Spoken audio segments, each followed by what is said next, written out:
They say you never forget the moment your world falls apart. I remember mine like it was yesterday. It was a Sunday morning quiet, almost too quiet.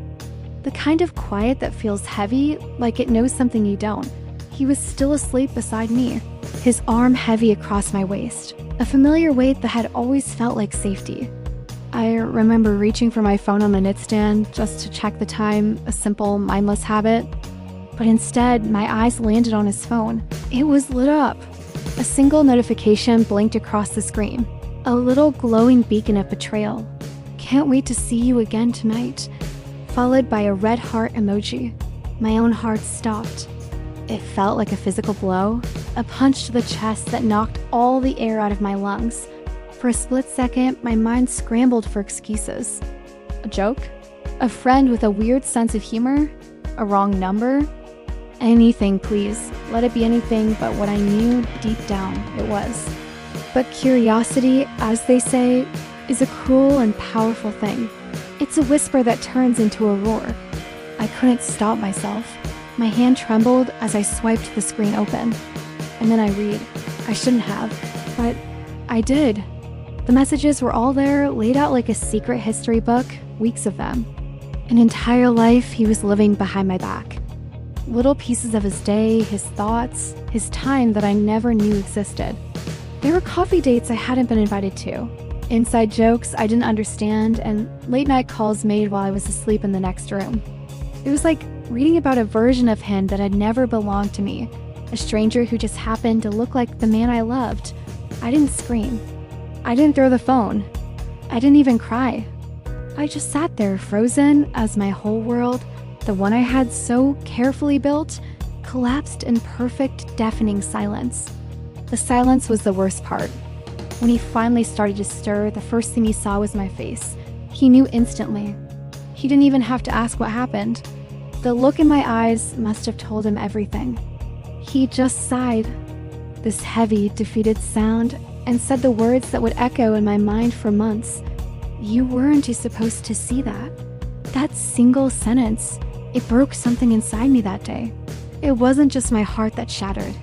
It was my trust, my sense of security, my innocence, my fundamental belief that love was supposed to mean safety.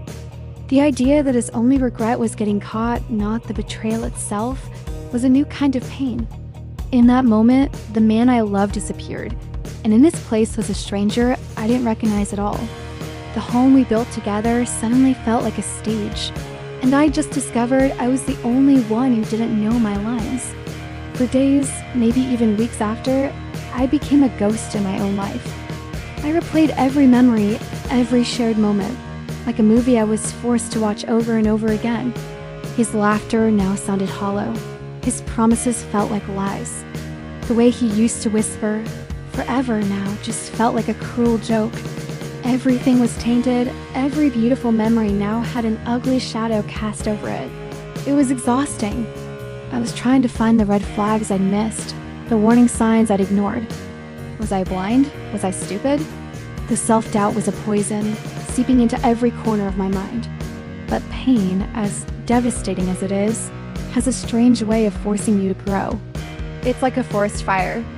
It destroys everything, but it also makes way for new life to begin. My healing didn't start with a big, dramatic moment.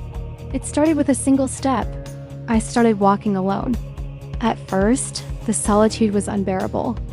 Every corner of my apartment, every street we used to walk down, every song on the radio seemed to scream his name.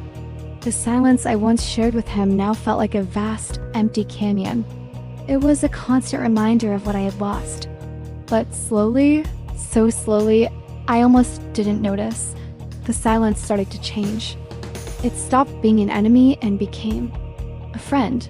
It became a space where I could finally hear my own thoughts without his voice drowning them out. I learned how to breathe again, not shallow, anxious breaths, but deep, steady ones.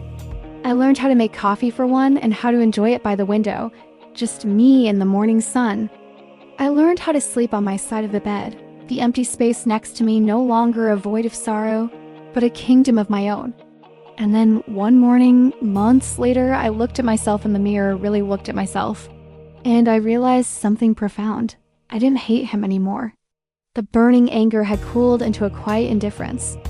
More importantly, I didn't recognize the version of me from before, the girl who let someone else's actions define her worth. The person staring back at me was different. She was stronger. She had survived the collapse of her world and was slowly, carefully, rebuilding it on her own terms. She was finding her own value, not in someone else's affection, but within herself. It was a quiet personal victory, but it felt more significant than any battle I had ever won. The reflection in the mirror was finally starting to look like me again, but a version of me that was forged in fire, more resilient than ever before. Weeks after that, he texted me, just 3 words, "Can we talk?" For a split second, my finger hovered over the reply button. A part of me, the old me, wanted to say yes.